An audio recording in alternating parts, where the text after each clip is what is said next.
Okay, greetings everybody. It's hard to believe that we're already preparing for the 25-26 academic year. One of the ways we've been helping you do that since 1995 is the preparation of a brief video on safety and how to remain safe on your church campus and on your school campus. A lot of the information has not changed during that time. The number of ways people find themselves getting injured on the job really hasn't strayed from 1995. What has strayed from 1995 is we're all a little bit older and we're all a little bit maybe more subject to getting hurt because of that. You'll notice I don't do any of the stunt work that I used to do that you saw in some of the earlier films because I don't want to get hurt doing this video.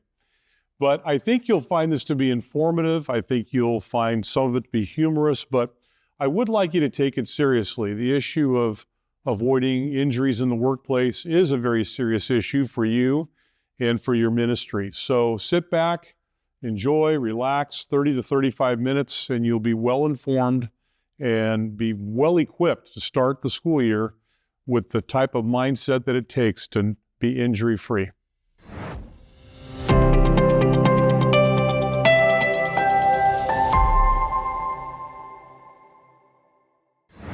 All right, Matt, we're about ready to kind of get into the details of our presentation. But before we do, is there any one thing kind of on your mind about safety or workers' comp or an issue you think is kind of looming out there that kind of needs to be discussed outside of the formal presentation?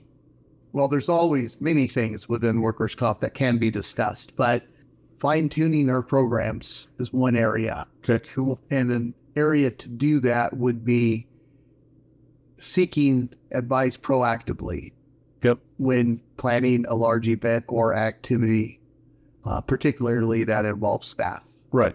To just talk through the potential hazards. Yeah. So having the all-staff skateboarding contest, maybe somebody should call us first before they do that. That'd probably be a good idea. Yeah, I think that'd be a great idea too.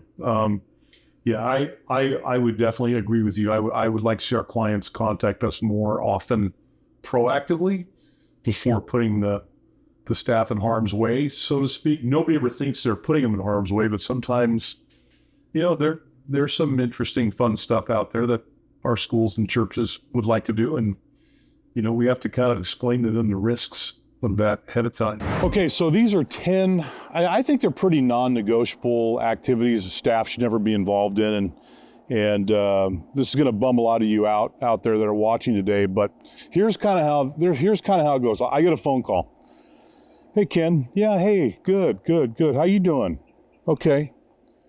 All right. So what's up? Hey, Mike, I'm getting some really crazy requests about doing things on activities at the staff level, and I want to run some things by you.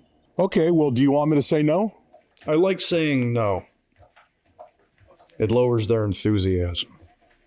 How? Will you please say no to all this? I say no. Okay, I'll say no to it. No problem. Make me the bad guy. But what are the 10 things, really? Well, first of all, there's a lot of fun trips out there. I know we like to have a lot of fun with the students. Snowboarding and skiing at the staff level, not a good idea. Now, if you want to do it, that's fine. But budget for it because someone's going to get hurt. Snowboarding and skiing. Number 9, ice and roller skating. Ice and roller skating. Nothing good ever happens to staff members on any kind of a skating rink, ever. Number 8, trampolines and bounce houses. For whatever reason, our folks like to get out there and mix it up with the kids. Trampolines and bounce houses, not a great idea. Number 7, climbing walls. I'm talking at camps and other places, not a good idea. Number 6, a lot of people like to go surfing, especially in California on the coast, coastal schools. I don't care if the kids surf, staff surfing. Okay, that is messed up. Running. A lot of folks get in a hurry. They feel like they got to run. A lot of people get hurt running. Number 4, dunk tanks. Great time at carnivals, but if you're in a dunk tank and you're on the staff, a lot of injuries in dunk tanks. Number 3, staff and student contests and games. Basketball, volleyball, all kinds of stuff like that. If the staff's going to participate, I see problems on the horizon. Number 2, Playground equipment. It is for kids. I'm sorry. I shouldn't even be up here. Can I even fit through here? Yeah, you're good. You're fast up. Took 3 people to get me up here. It take 4 people to get me down. And number one, don't get on the roof. Okay? Pretty rare to see people up on the roofs, but I've driven into parking lots before and seen people up on the roof retrieving a ball or doing something like that. And I always wonder, why is that person up there? Those are 10 sort of simple suggestions to not get yourself all mangled up during the school year. One thing that's bugging me a little bit is I do sense a little bit of complacency out there. I think workers' comp costs have been flat to declining for years and years and years, and we're starting to see kind of a reversal of that now. Early signs of a marketplace correction. And I just like to make sure everybody understands it's not time to be complacent anymore. It's time to really bear down and really make this an important part of whatever goals we have for the year. You know, it is we're going to get through a year without anybody getting hurt. I think that's a great goal to have. I agree. Let's show everybody how to do that now. Let's go. Okay. Today we're going to cover primarily the safety basics that every church and school campus will face during this year.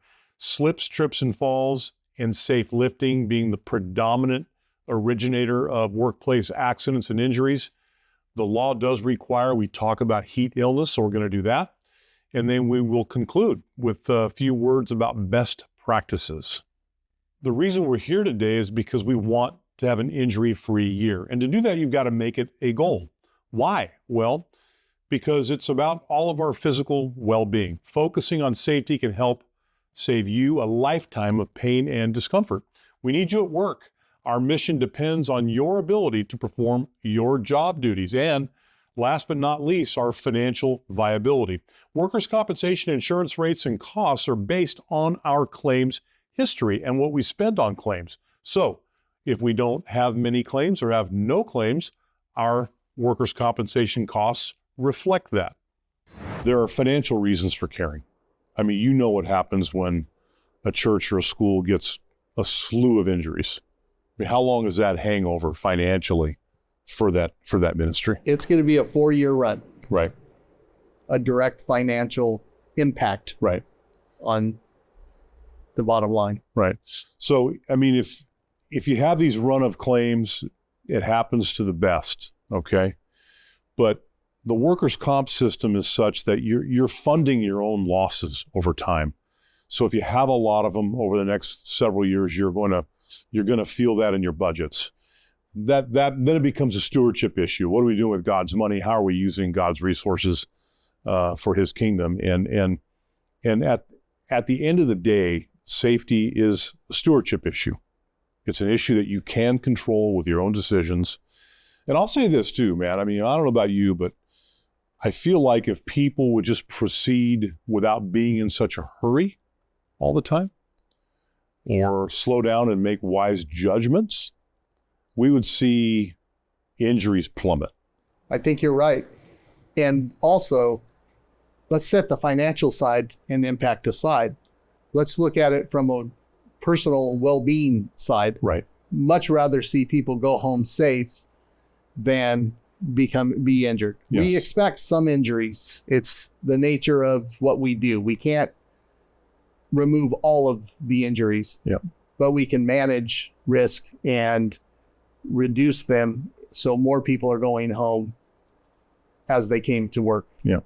And I think too, if you have any doubt about where you might stand, I mean, just look at your birth certificate or your driver's license. I mean, we have all the numbers. If you're between the age of 35 and 55, the curve is like this, okay?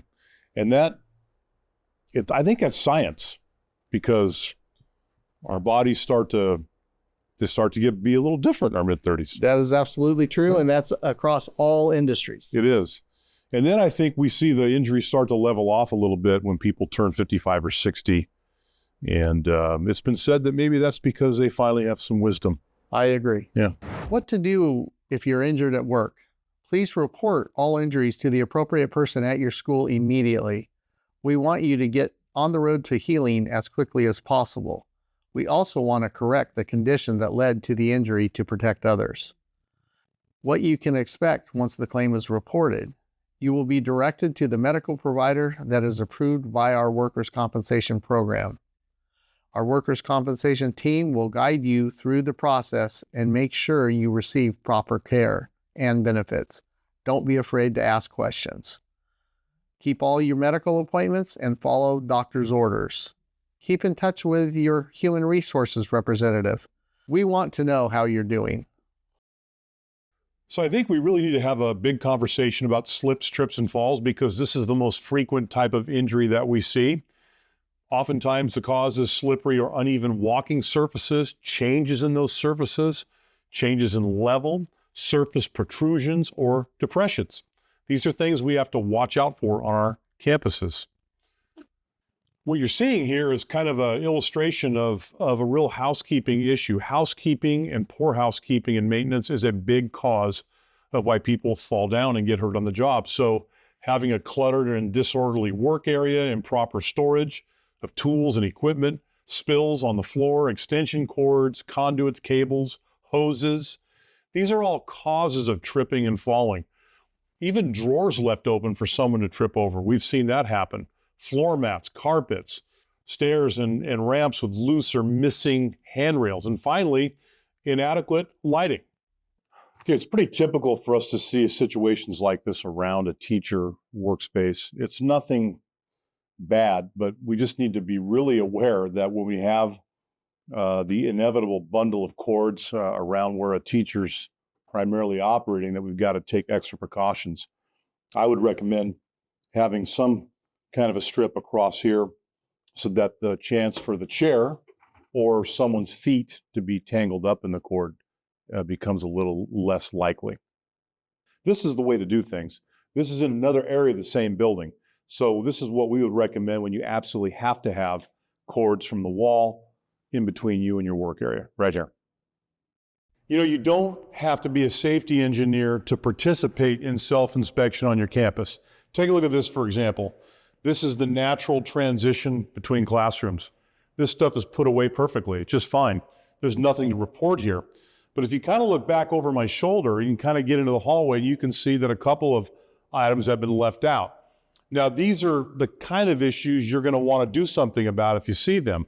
My point is this: everybody can be participative in self-inspections on your campus. Most injuries occur in August, September, and January, when things are a little bit messy coming back. So be proactive. Don't walk past anything that might cause injury to yourself or to one of your coworkers. But even if all of those conditions are benign and we're just facing a normal workday, sometimes inappropriate footwear can be the culprit in a slip and fall. You know, I think we probably need to spend at least a couple of minutes on the thorny subject of footwear. And of all things that are controversial, this over the years has been very controversial. We do see a lot of slips and falls and problems with people that are wearing footwear that maybe isn't appropriate for the activity that they're involved in, Matt. Absolutely. I mean, it's, to me, that's like, really is an unforced error to get hurt because of the shoes that you're wearing. You know, I tried to put heels on one time. I mean, I thought I was going to kill myself after that experience. Yes. But I think we'll see teachers playing basketball in loafers, and we'll see people running in mid heels. There's lots of reasons to pay attention to what's on your feet. Absolutely. And teachers are a special exposure there, because they're walking from maybe a concrete floor to grass to wood chips to carpet. Yeah. And it's hard to get a shoe that can take all of those things. It really is. Sandals don't. Yeah. So we'll show you a couple of extreme footwear vignettes here in just a minute. If you want to inspire a great debate in Christian schools, just talk about footwear. I'm telling you right now, wars have been fought over this issue. But as you go around campus, you'll see people wearing footwear that, maybe a little suspect for doing the job right and doing the job safe. As you're going to see, if you have improper footwear, you could wind up getting hurt.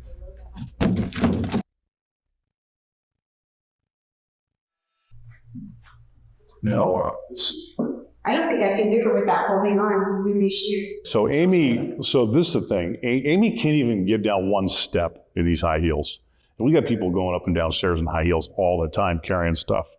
And so this is a great illustration of what the problem is with inappropriate footwear for what you're trying to do. Now, this is a huge problem, okay? Typically we talk about high heels, but these flip-flops, I mean, when you look at slips, trips, and falls, this is what you're really seeing day in and day out. Or carrying items that obstruct our view. I've seen people do that with my own eyes.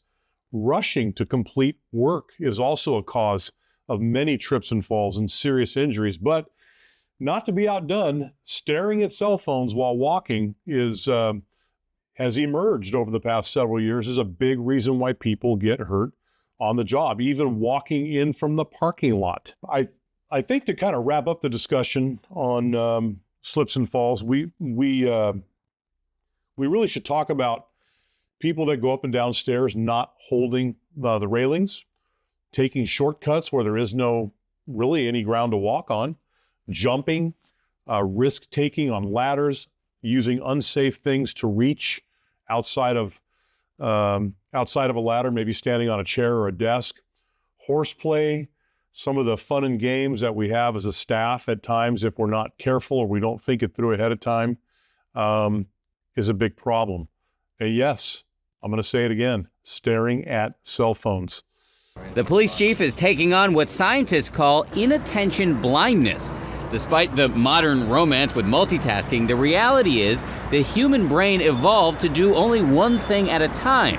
To test that, researchers at Western Washington University sent this clown on a unicycle through campus, and only about a quarter of people using their phones noticed him. Only when I got real close up and he was like coming towards me did I really see it. Gabe, what's the number one piece of advice you have for a coach in the process of coaching their sport? I think you can demonstrate the sports. I think it's, showing people what to do and what not to do, but not at full speed.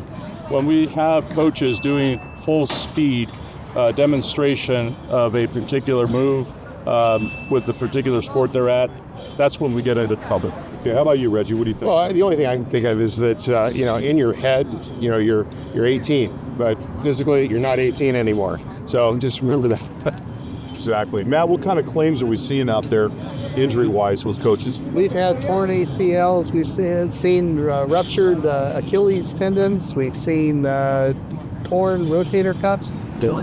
So we're seeing some major stuff. Yeah. And so what happens is you've got people that are just doing their job. Maybe you're a volleyball coach and you're going up to demonstrate a kill and you tear your Achilles. We've had coaches throwing batting practice, tear their labrums or hurt their shoulders. We've had line coaches doing football drills with kids. Clearly they're completely outmanned in the process of doing that. So the rule of thumb here is demonstrate, but not at full speed. Know your physical limitations and understand that as a coach, you are one of the biggest hazards on campus in terms of a potential injury. Yeah. So what parts of the body do we see when a slip, trip, and a fall happens? Well, primarily back and spine, head, muscle strains, sprains, broken bones. I have to say, I hate to say it, but we've seen death claims from people falling. And so these are all pretty serious, obviously, injuries and things that we all want to avoid have happen.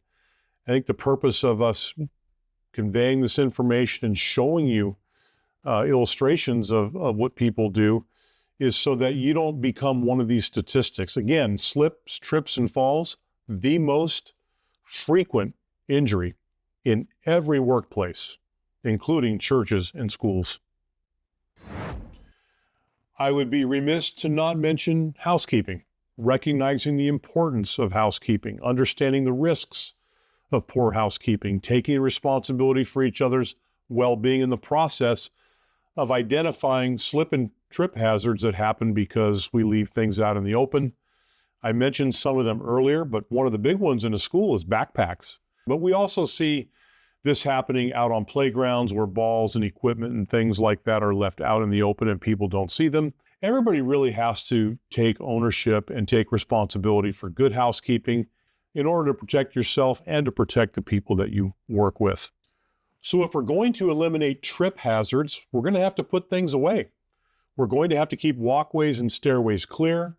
We're going to have to walk slowly. We're going to have to watch for changes in conditions, report lighting problems. Also, never enter a dark room.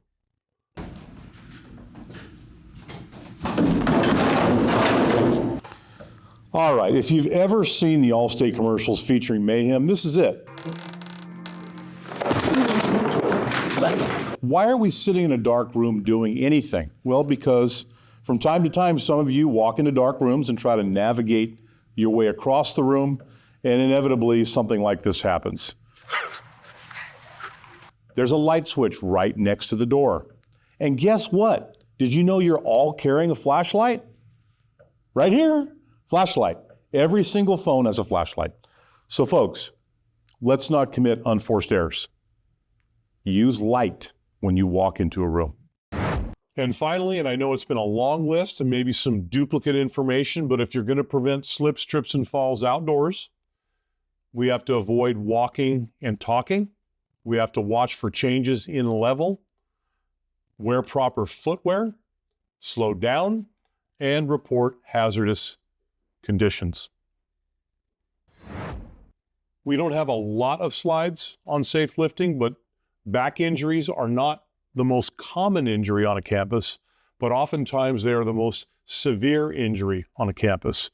The strain of a back is a serious issue, and it gets more and more serious the more and more we exert ourselves, the older we get, and especially if we're doing a lot of lifting improperly.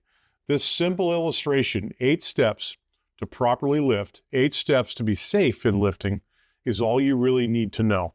And if you don't want to remember 8 different things with lifting, think about that 3-year-old that bends down to get a toy. They actually squat down and pick it up and lift themselves back up. The reason they do that is because if they bent over at the waist, they would tumble over forward. And that's because as a percentage of their body weight, their head weighs a lot. And when it's bent over, they don't have the balance to not fall down. So if you can't remember these 8 commandments of lifting, remember to lift like a toddler. Whether you're in a large or small or medium-sized church or school, you're going to have people doing administrative functions, and they're going to be using computers and technology. And this presents kind of a particular hazard, and that is the hazard of ergonomics and the workspace. So what we see out there is that people injure themselves by working to the point where they're uncomfortable, and they'll continue to work and work and work until they actually have an injury. So what we do is we advise people on some basic principles of ergonomics to make sure they're comfortable when they're in their workspace. Yeah, and those principles really are seen in 3 areas. What's the height of the chair? Where's the keyboard? And where's the monitor? A lot of folks don't realize that all 3 are adjustable. Everybody is different. So I would just be aware of your environment and know that you can make adjustments to those 3 areas. Yeah. And so one of the things I like right here is this mouse, which is a different mouse than you typically see, but this is there for the particular issue that the person that sits here has. And this relieves the pressure on their thumb in particular. So this is a good example of an accommodation. But the main point is that if you have discomfort associated with working in front of a computer, that you say something, because it's easy to come out and make evaluations and make adjustments so that you can work comfortably. The angle that we should have our arms, especially the lower arm, resting on the keyboard, should be at a 90-degree angle. When you're looking at the angle right where your bicep is. Now, the other thing to look at is to make sure that the monitor height is proper. Ideally, we want to make sure that the monitor is equal to the level of your eye. When you're working in high heat, remember to drink at least 8 ounces of water every 15 minutes. Don't wait until you're thirsty to drink water. And take frequent breaks and cool off in the shade. Summer is here and it's getting hot. As temperatures and humidity rise, it's important to be prepared for the dangers of working in the heat. Dozens of workers die every year due to working in the heat, and thousands become ill. Most work-related heat deaths occur in the first few days of working in the heat. That's why it's important for employers to allow workers to gradually build that tolerance to the heat, whether they are new, temporary, or even seasoned worker. Heat illness can affect anyone, no matter how old you are or what shape you are in. Symptoms include headache, nausea, dizziness, weakness, irritability, confusion, thirst, heavy sweating, and a body temperature greater than 100.4 degrees Fahrenheit. But heat illness can be prevented with 3 simple steps: water, rest, shade.